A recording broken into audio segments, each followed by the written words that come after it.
Yo, what up guys? Today we're going to be going through the patch notes for this week in RuneScape to see what's happening basically for not just this week, but for the rest of the weeks, what you can expect for the rest of the year before we move into a new one. And this is pretty much going to be our last update of the actual week. Now, I apologize that you've pretty much just been getting patch notes back to back at the moment.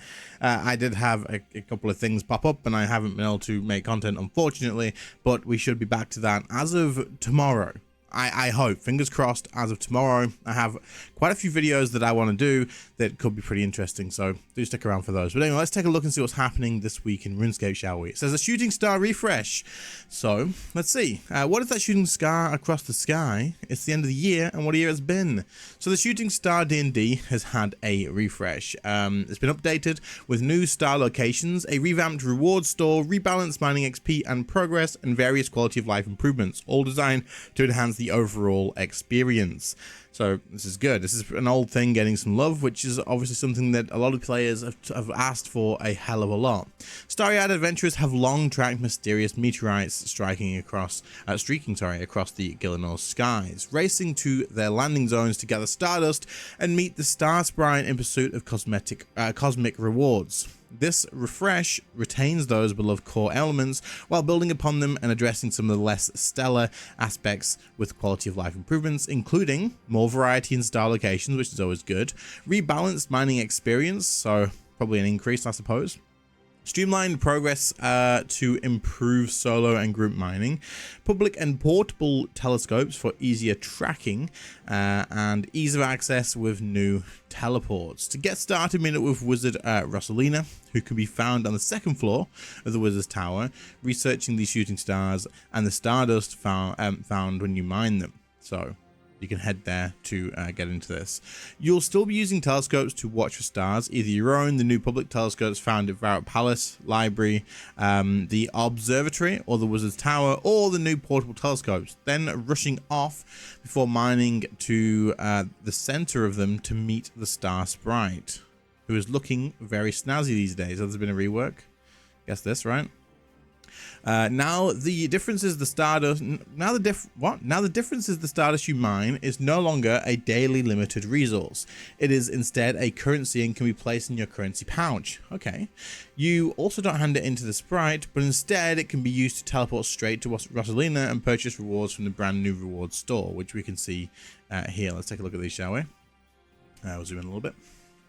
So you can get unlocks is portable telescope 1, 2, 3. Then there's the Stargazer title. You can get a Star Sprite. You can get mining boosts as well. And then this one here, you have in the consumables a shooting star teleport token, bundle of gems, cosmic runes, astral runes, and gold stone spirits. So there you go. There's the new rewards, or the rewards that you can currently get.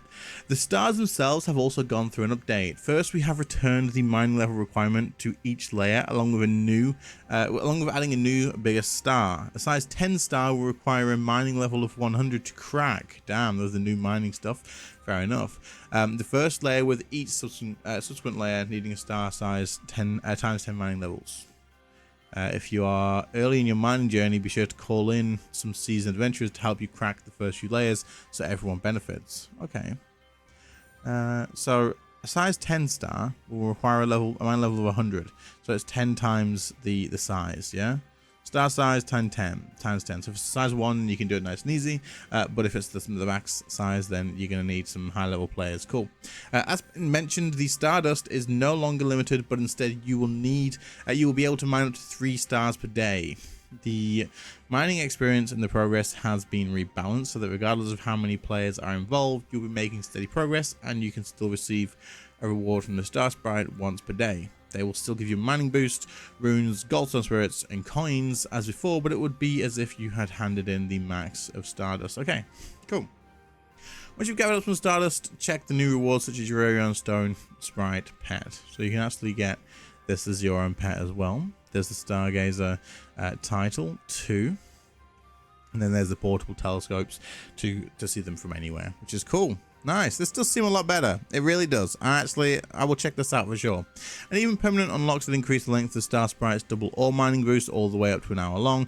Don't worry, you can still get Cosmic and Astral Runes along with Gold Stone Spirits like previously, but you'll also find a new bundle of gems that can be repeatedly purchased, and even a Shooting Star Teleport Token. I assume this is going to be really good for Iron Man because of the gems and I guess the runes as well, actually. Along with a new reward store, there are new achievements such as Friend of the Star Sprites, which unlocks a retro skin for the Sprite pet. Cool, nice, that's a good idea. Very nice.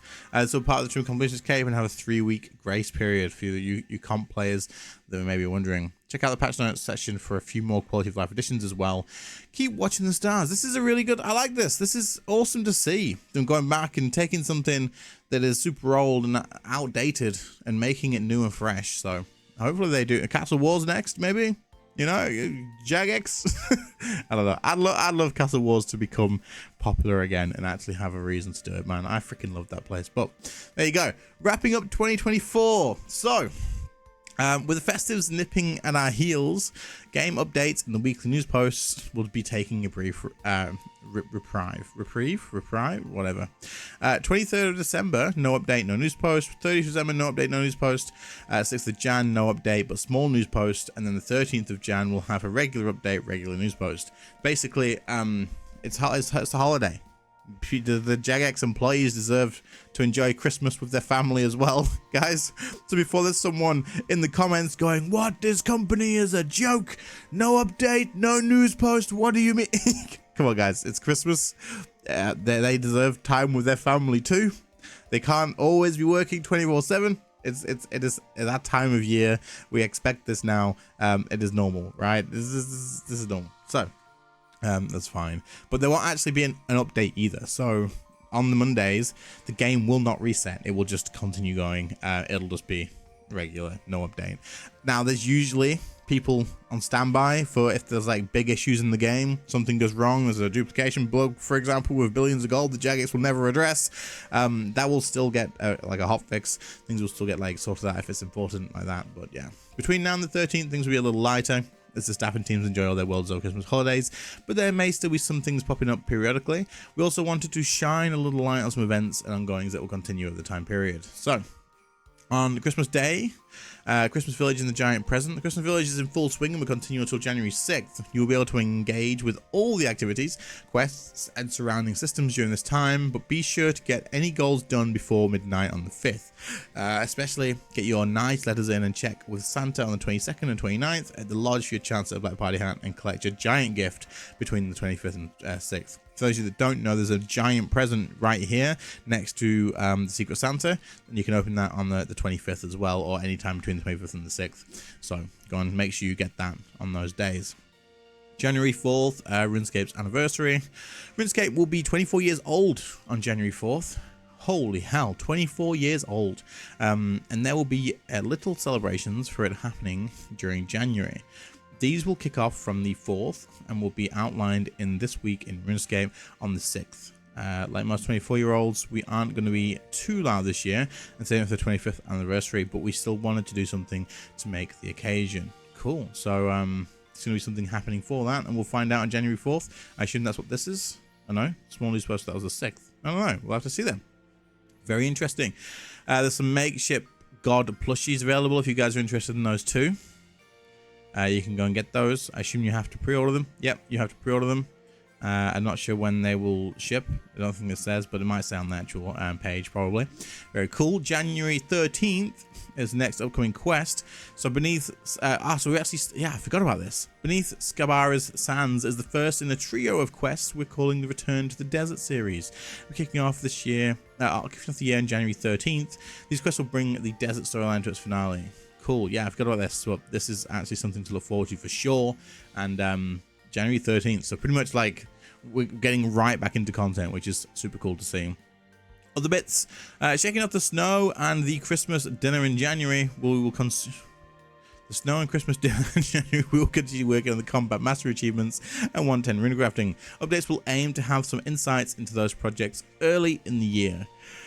There's also some other ideas that will hopefully arrive in January, such as adding to a transmute via divination to change boss weapon pieces into their counterparts. What? Really? That's cool. I like this. So this should bring the value of all the weapon parts to pretty much the same, I guess, because you can just convert them. I like that, to be fair. Very nice. And December 16th, most of them do drop in order though. But, oh well. Chat log, let's have a look. So on December 16th, there'll be a rune skill and boss stream.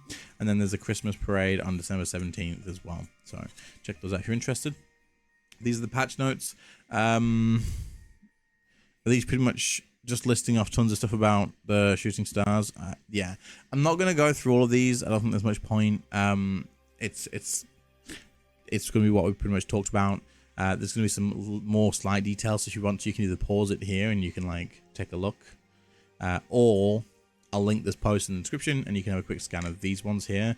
But it's mostly just what we talked about above with a few different things. But hotfix stuff, fix issue that cause the context menu to appear when adding logs to a bonfire. Eternal Magic Campfire is now correctly set the right amount of time when you use for the bonfire buff. Okay. Add of the prompt to ensure that the player has free space in their backpack when creating an in-progress fletching object. The bolt proficiency level benefit now increases stack size when tipping bolts as expected. Corrected the G buy limit of Eternal Logs to 25k. With initial cost of 4,000. Increase the G buy limit of rune to primal hatchets from 10 to 1,000 to max the buy limit of bronze to adamant hatchets. Damn, okay, fair enough. Consumables from Enchanted Bird's Nest are now tradable. The resolved an issue affecting the drop rates of the perfect eternal magic branches. Smith masterwork equipment can no longer be doubled by the fortune perk. Fair enough. The Bow of the Last Guardian no longer gains stacks from unexpected sources such as crackling or when switching weapons before hits land. Is this like a bug that's been in the game ages, or is this something that's popped up recently and they've just fixed it out? I don't know. Let me know. Fixed an issue with main hand Leng weapons not triggering the Primordial Ice passive effect, and players will now receive a message when converting a wrapping paper booster into wrapping paper. Cool. 110 woodcutting and fletching. Again, there's tons of stuff in here. Let's have a look. Wood boxes now have an inspect option that displays the list of contents within them, like all boxes. Fixed a bug in which wood could be acquired from 50% Luke's leg without fully completing pieces of hate. Fix an issue that caused Superior Locator to occasionally teleport the player to maple trees instead of yew trees. Weird. The name of non-combat variants of hatchets and pickaxes now has a non-combat suffix to more easily distinguish when they've been changed to this type. Non-combat variants of the Amkando hatchet and crystal hatchet can now be used as an ingredient in the hatchet of Ember and Glade. The default stack make limit of bolts has been reverted to 60 instead of the default 20 used by other types of ammunition. Okay. The buckets of wax now have an option to empty them. Clarified the message of the Shard of Lumberjack to specifically direct to the Dragon Forge. We've added some missing information to Lumberjack Intuition's tooltip, including its name. The Everything is Tremendous achievement has now progressed, even when Ensouled Moonstone eats the log that counts toward the achievement. Cool. Everything is Tremendous achievement is now incremented even when an Ensouled Moonstone eats. Did I just reread that? That's the same, right? I believe they're the same thing, unless maybe I'm stupid. I'm probably stupid, but I don't know. Removed a rogue teak tree from the road near Musa Point, Banana Plantation. Resolved an issue which resulted in inflated XP when creating Eternal Magic ammunition. Increased the XP gain for Eternal Magic stocks. Slightly increased the window of time to receive a guaranteed bird's nest. Okay. Upgraded Eternal or Primal Fletch weapons can no longer be made or worked on with a Portal Fletcher. And require a fletching workbench as intended. Added normal and oak wood spirits to more drop tables. Okay, so there's a few places, whatever, that's fine. I'm not going to go through all of the monsters that have done that on. The Skeleton Lumbridge Catacombs have loosened their bony grip on oak wood spirits and now drop them as intended. Added Noxious and Ascended essence to smithing and faces energies and essences category, and corrected the number of bars required to upgrade Paranormal Warhammers plus 2, 3, and 4. Holy crap, that was a lot of talking and stuff, but there's more.